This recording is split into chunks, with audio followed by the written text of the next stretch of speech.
Welcome, everybody. This is Bill Donahue with Discerning Truths right here. Yeah, Bill Donahue, Discerning Truths. So thanks for joining me. Typically, I broadcast 3 days a week. Monday and Wednesday, I'm in a book of the Bible. I usually deep dive into those books, verse by verse, really deep in here. I'm going to take 8 chapters in one shot, okay?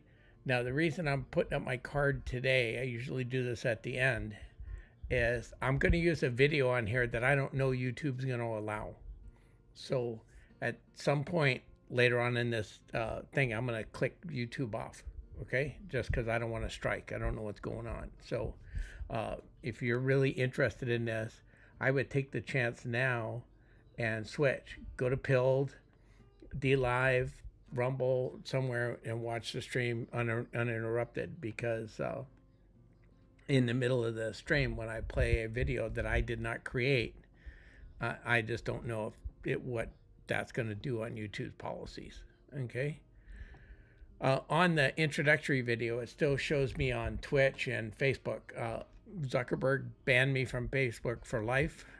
I don't know why. I don't know what his issue is. I'm not on Facebook. And I turned off Twitch because it's, after 3-4 years, when you've got one listener, it's like, okay, find a new place to listen. And so I broadcast 3 days a week at noon Pacific time, Monday, Wednesday, Friday. Last week I was on 5 days a week because it was Holy Week. Tomorrow I'll be with Neil. She comes on at about 10:15, 10:30 Central Time. Love Neil. I love what she does. And then, we always have interesting conversations. And so I'll be there tomorrow. And then I have heard from Amy Jo that she's going to replay our conversation later this week. I think it was Thursday and Friday. She needed a couple days off from on early in the week, but I spent, my God, I was so long on the phone with Amy Jo, I almost forgot to do my own stream. So with that, I just want to give you some introduction. Like I said, I normally do a absolutely verse by verse study of books and letters, and we dig deep. the only way I think you're going to understand Ezekiel 40 to 48 is to step back and look at that big picture view. So I have no choice but to tackle 8 chapters in one lesson. I'm probably going to go over. I'm not going to go hours, but I doubt I'll be done in an hour. And so you be there. So that means I got to start a new book on Wednesday. I'm going to do Philemon because I can do Philemon in one day. And then we'll be back on, I'll pick a book to start next week. I haven't decided what book I'm going to do next week yet. I'm still praying. I may go over Romans. I don't know where I'm at. I'm still asking God direction on what I should do. Basically, without doing Timothy and Titus, I've exhausted the New Testament, and we're going to go. Okay. Yeah, I missed 320. Only false religions are allowed on Facebook. That's a fact. And I don't know. It's just, I've tried different platforms. I went on TikTok for a hot minute. I had to delete TikTok off of my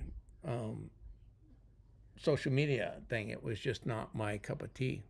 But I know people out there that are really spreading the gospel on TikTok. It just wasn't for me. So with that, let's get into the study. And like I said, Ezekiel 40 to 48, this is 9 chapters. Ezekiel describes one vision. It's a super detailed vision of a temple, a glorious temple, a temple that dwarfs anything done in the past, right? Here's the issue. There's a heated scholarly debate whether this vision is just apocalyptic imagery revealing the kingdom of God that exists right now, right, with Jesus and us being the temple of God, right, that this temple is kind of a metaphor for us, and reflecting that temple that's not built with hands. Or is this a future literal temple on the earth? Big debate over how to understand these 8 chapters. And how you determine you're going to read these chapters is going to, are you going to take it literally? Are you going to read it as basically a blueprint for how to build a temple? Or are you going to read it symbolically, like we might interpret other apocalyptic literature? Is going to completely change how you understand these 8 chapters. And the question's hotly debated. Now, most evangelicals, whether or not they've ever heard these terms, are taught dispensational theology and dispensational eschatology, end times. And they read the Bible according to the literal principle of biblical interpretation. And because of that, they argue that this is a future literal temple on earth. Now, typically, this temple is connected to the millennial kingdom, although some people try to connect it to the temple Antichrist is going to, do the abomination and desolation end.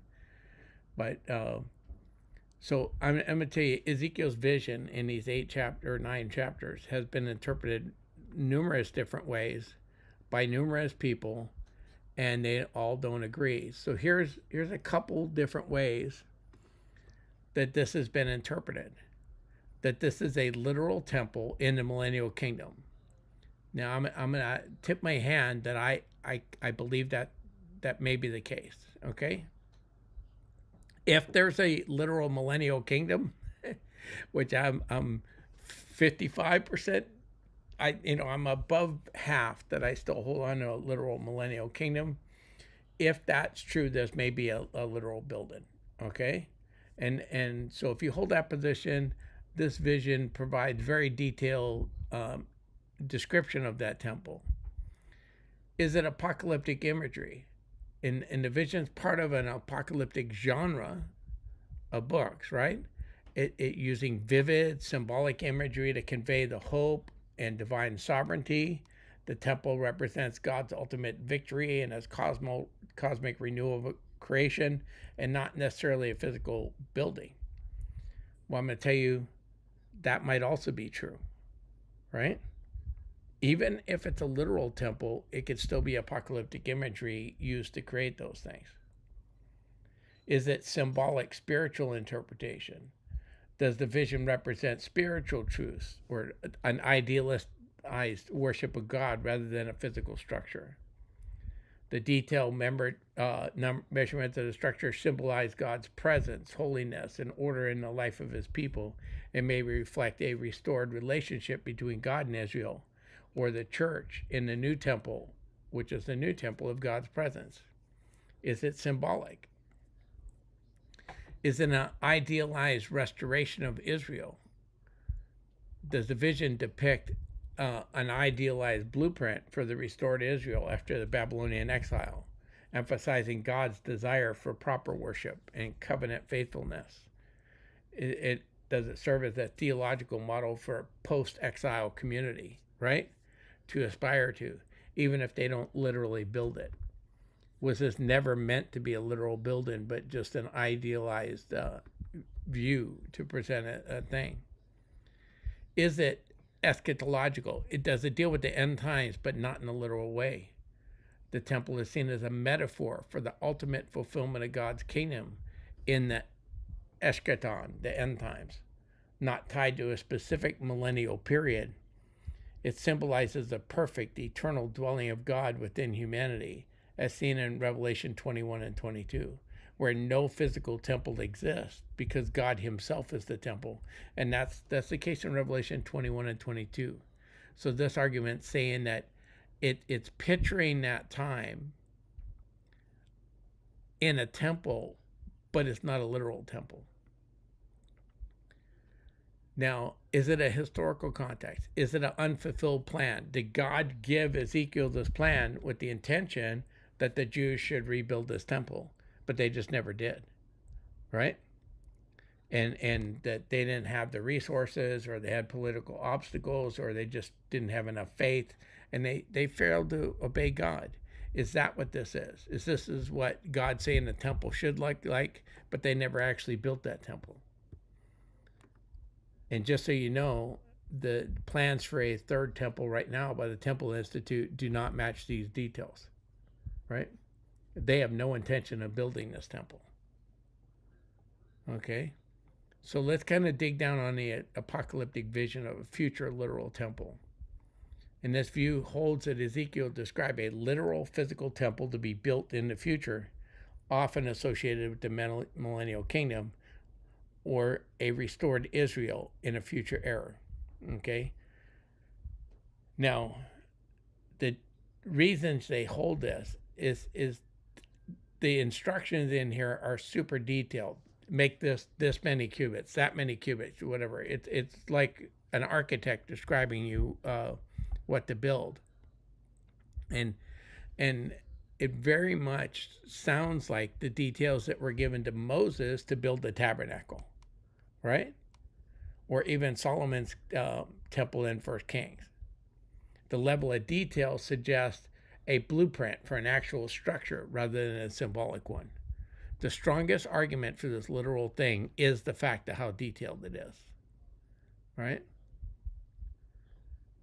It has a prophetic context of restoration. Ezekiel is talking about the restoration after going into bondage, right? His broader message is about that in Ezekiel 36 and 37. Remember, we just had the vision of the dry bones where Israel and Judah are brought back together. A literal temple aligns with those prophecies, serving as the center of worship in a renewed, restored future Israel, possibly during the millennial reign in Revelation 21 to 6. Okay? And that's where it talks about 1,000 years over and over again. Okay? That's where the idea of a millennial reign comes from. It has a historic non-fulfillment. No temple matching Ezekiel's description has ever been built. The second temple, after the exile, doesn't look at, even Herod's expansion of the temple doesn't look like Ezekiel's specification. Like I said, the Temple Institute has no intention of building this to these dimensions in the third temple. There is nothing in history that suggests that this has ever been or will ever be built, at least not by men. Okay?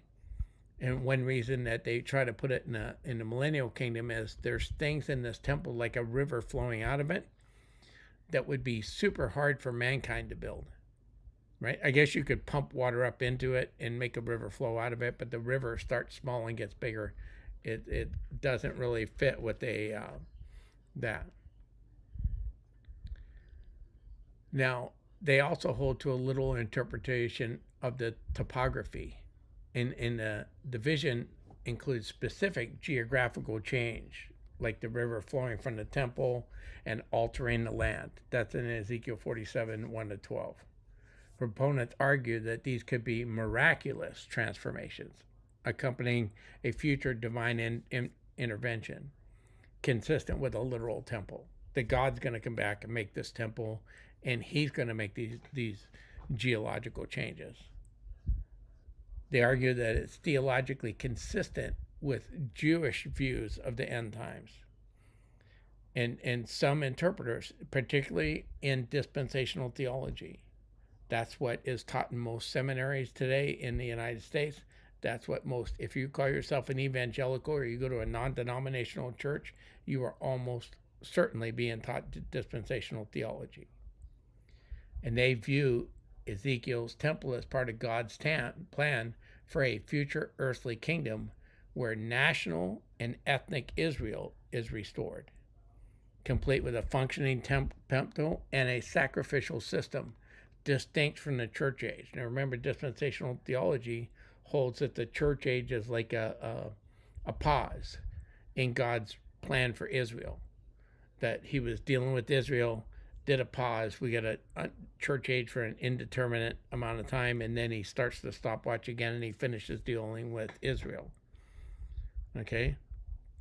So the literal temple view stresses the detailed blueprint nature of the vision and its coherence with the prophecies of Israel's physical restoration, expecting a future earthly temple in a millennial kingdom in a end times eschatological sequence. Okay, so this is where I'm at, and this is where I'm going to show you, because I found a video where a guy basically tried to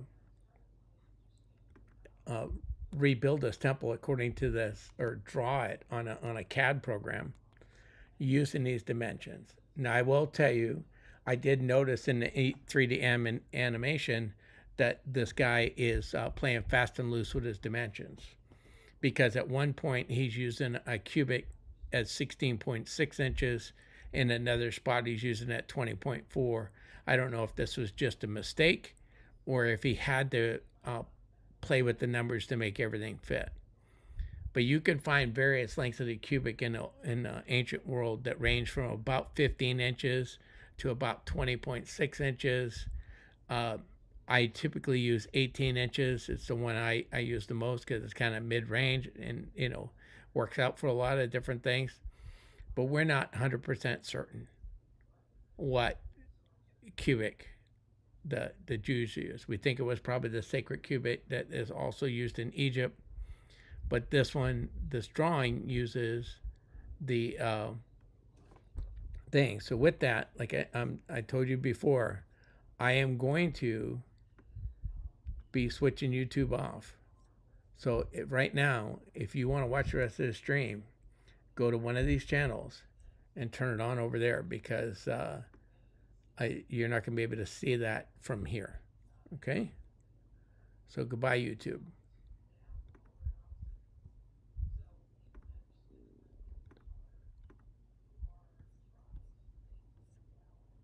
Okay, YouTube's gone. I had killed